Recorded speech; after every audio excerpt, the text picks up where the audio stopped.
రామిరెడ్డి ప్రతాప్ కుమార్ రెడ్డి గారి వ్యక్తిత్వం మనస్తత్వం తెలిసినటువంటి వాడు మర్డర్ చేసేటువంటి స్థాయి ఉండాలా? అటువంటి పనులు చేసేటువంటి వ్యక్తి ఆయనకి పాపం దాంట్లో ఏమన్నా అలవాటు ఉందా? పోనీ ఒకవేళ ఎమ్మెల్యే గారిని హత్య చేయాలనేటువంటి ఆలోచన ఉంటే ఎవరూ లేనటువంటి క్వారీ దగ్గరికి పోయి ఆయన ఏమి చేస్తే ఆయన మీద హత్యక పథకానికి ప్లాన్ చేసినట్టు అనేటువంటిది ఒకసారి ఆలోచన చేయాల్సినటువంటి అవసరం పోలీసుల మీద ఉంది. ఎందుకంటే దొంగతనం చేసినా దొంగ మాటలు చెప్పినా అతికినట్టుగానే ఉండాలి. కనీసం నీ ఇంటి దగ్గరికి వచ్చి డ్రోన్ ఎగరేసారయ్యా హత్యా ప్రయత్నానికైనా అంటే అర్థం ఉంటుంది. ఏమీ లేకుండా ఎవడన్నా ఈ నియోజకవర్గంలో బాధ్యత కలిగినటువంటి వ్యక్తిగా ప్రజాప్రతినిధిగా ఉండేటువంటి వ్యక్తులు వాటిని విస్మరించి విచ్చలవిడిగా దోపిడీకి పాల్పడుతుంటే, అవినీతి సొమ్ము దోచుకుంటూ ఉంటే వాటిని ఒక మాజీ ప్రజాప్రతినిధిగా ప్రశ్నించాల్సినటువంటి హక్కు బాధ్యత ఉందా లేదా అనేటువంటిది పోలీసు యంత్రాంగం కూటమి ప్రభుత్వం సమాధానం చెప్పండి. ఈరోజు అక్కడ అక్రమ మైనింగ్ జరుగుతుంది, ఇల్లీగల్ క్వారింగ్ చేస్తున్నారనేటువంటి సమాచారం ఉంది. దాని ప్రకారం ఎంత మీద ఇల్లీగల్ క్వారింగ్ జరుగుతుంది, ఏ విధంగా ఇల్లీగల్ క్వారింగ్ జరుగుతుంది, కాబట్టి దాని పూర్వాపరాలు ఎందుకు తెలుసుకోవాల్సినటువంటి దాంట్లో ఈ నియోజకవర్గానికి సంబంధించి ప్రతిపక్షంలో ఉన్నటువంటి వ్యక్తిగా అధికార పక్షం చేసేటువంటి తప్పులను ఎండగట్టడం అనేటువంటిది మా ప్రధానమైనటువంటి బాధ్యత, మా ధర్మం. ఎదుగో మీరు తప్పులు చేశారు, మిమ్మల్ని గెలిపించారు ప్రజలు, ఇది మీరు తప్పులు చేస్తున్నారని చెప్పి ప్రశ్నించేటువంటి హక్కు, అధికారం, బాధ్యత, ఆ విధంగా వ్యవహరించాల్సినటువంటి అవసరం ప్రతిపక్షం మీద ఉంటుంది. ఆ పరిస్థితుల్లో ఎక్కడన్నా అవినీతి జరిగితే ఒక్క ఈ ఎమ్మెల్యే మైనే కాదు, ఎక్కడ ఎవరు అవినీతికి పాల్పడ్డా ఈరోజు ఇసుక దోసుకుంటున్నారు, బూడిద దోసుకుంటున్నారు, మట్టి దోసుకుంటున్నారు, గ్రావెల్ దోసుకుంటున్నారు, క్వారింగులు చేస్తున్నారు, ఇంకా రకరకాలైనటువంటివన్నీ చేస్తున్నారు. ఆ చేసేటప్పుడు మిమ్మల్ని మీరు చేసేటువంటి తప్పులు ప్రజలకు ఎత్తి చూపించడం మీరు చేస్తున్నారు. ప్రజలు మిమ్మల్ని ఏదైతే నమ్మకంతో విశ్వాసంతో ప్రజలకు సేవ చేస్తారని మిమ్మల్ని గెలిపించారో దానికి భిన్నంగా మీరు వ్యవహరిస్తున్నారనేటువంటి దాన్ని ప్రజలకు తెలియజెప్పాల్సినటువంటి బాధ్యత ప్రతిపక్షం మీద ఉంటుంది. కాబట్టి ఆ బాధ్యత నిర్వర్తించడంలో భాగంగా మీ క్వారీ దగ్గర ఏమేమి జరుగుతున్నాయనేటువంటి దాన్ని చూశారు. మామూలుగా దీనికి సంబంధించి ఎంత మేర అవినీతి జరిగిందని నేను చేస్తున్నాను. ఎక్కడన్నా గ్రావెల్ తీసినా ఎక్కడన్నా లేదన్నా తీస్తే దాన్ని మామూలుగా లాంగిట్యూడ్స్ లాటిట్యూడ్స్తో సహా ఆ లొకేషన్ మ్యాప్ పెట్టి ఇదిగో ఇక్కడ ఇంత జరిగింది, అవినీతి జరుగుతుందని చెప్పి చూపిస్తాం. కాబట్టి మా మీద మేము చేసేటువంటి అవినీతిని మీరు ప్రశ్నిస్తే మీ నోళ్లు మూయించడానికి మేము పోలీసులు కేసులు పెడతామని చెప్పి మీరు చెప్పదలుచుకున్నారా ఈ సమాజానికి అనే దానికి చెప్పండి. ఈరోజు పోలీసులు చూస్తే వాళ్ళ వ్యవహార శైలి చూస్తే నేను అనుకుంటున్నా 2029తో పాపం ఉద్యోగ ధర్మాన్ని నిర్వర్తించి 2029తో మా పని అయిపోతుంది అనుకుంటున్నారేమో తెలియదు.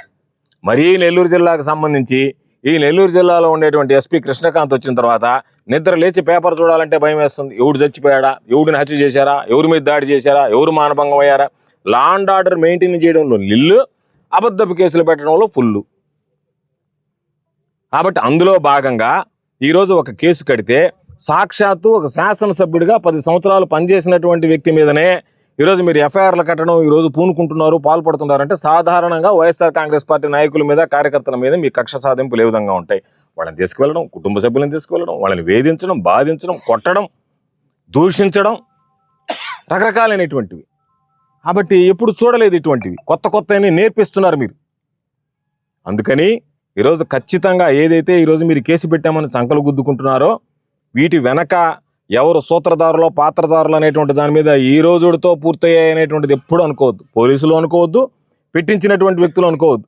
రేపు ఏ వ్యక్తి అయితే ఈరోజు ఈ కంప్లైంట్ ఇచ్చాడో మీ సూపర్వైజర్లో మేనేజర్లో, రేపు దీని వెనక ఎవరుండారనేటువంటిది ఈ ప్రభుత్వం మారిన తర్వాత తీసుకెళ్తే బుర్ర కథ చెప్పినట్టు చెప్తాడు. అంత మొత్తం స్టోరీ అంతా ఏం జరిగింది, ఎవరు చెప్పారు, ఎవరు చెప్తే కేసు పెట్టారు, ఎక్కడ కేసు పెట్టారు, ఎందుకు కేసు పెట్టారు, ఏవి రాశారు, ఎవరు రాయించారు అనేటువంటి విషయాలు. కాబట్టి ఇవన్నీ కూడా మంచి పనులు కాదు అనేటువంటిది తెలియజేస్తున్నాం.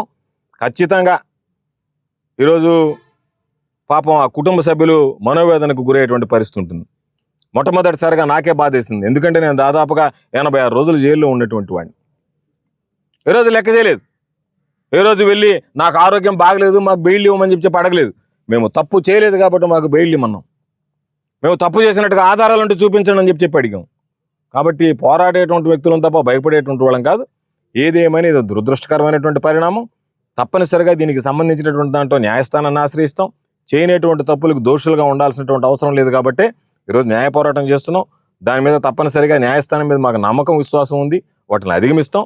కేవలం మీ ఉద్దేశం, పోలీసు ఉద్దేశం ఏదో ఒక మనీ స్కామ్ జరిగితే దాన్ని ప్రశ్నిస్తే, ఆ ప్రశ్నించడం మీకు బాధిస్తే మీరు అందరు కలిసి వాటాలు వేసుకుని పంచుకుంటుంటే, దొంగలు వాటాలు పంచుకున్నట్టుగా అందరు కలిసి వాటాలు పంచుకుంటుంటే, ఆ వాటాలను ఒక ప్రజాప్రతినిధిగా ఉండేటువంటి వ్యక్తి, బాధ్యత కలిగినటువంటి వ్యక్తి, ప్రజాసేవకుడు ఆయన దగ్గరికి వెళ్ళి, అయ్యా ఇదిగో మేము మోసపోయాము అని చెప్తే దాని మీద మాట్లాడకూడదా? మాట్లాడితే దొంగ కేసులు పెడతారా పోలీసులు?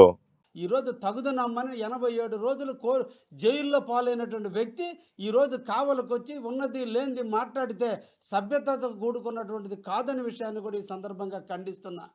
ఈ ఆంధ్రప్రదేశ్ చరిత్రలో నెల్లూరు కంటూ ఒక గౌరవం ఉంది, నెల్లూరు కంటూ ఒక స్థాయి ఉంది. ఈ నెల్లూరులో పనిచేసినటువంటి ఏ మంత్రులు కూడా పడనటువంటి 83 రోజులు జైల్లో పడితే సిగ్గు లేకుండా, సిగ్గు అనేది వదిలిపన్నుకి రోడ్డెక్కి ఈరోజు తగుదనమ్మని నువ్వు కావలకు వస్తున్నావు.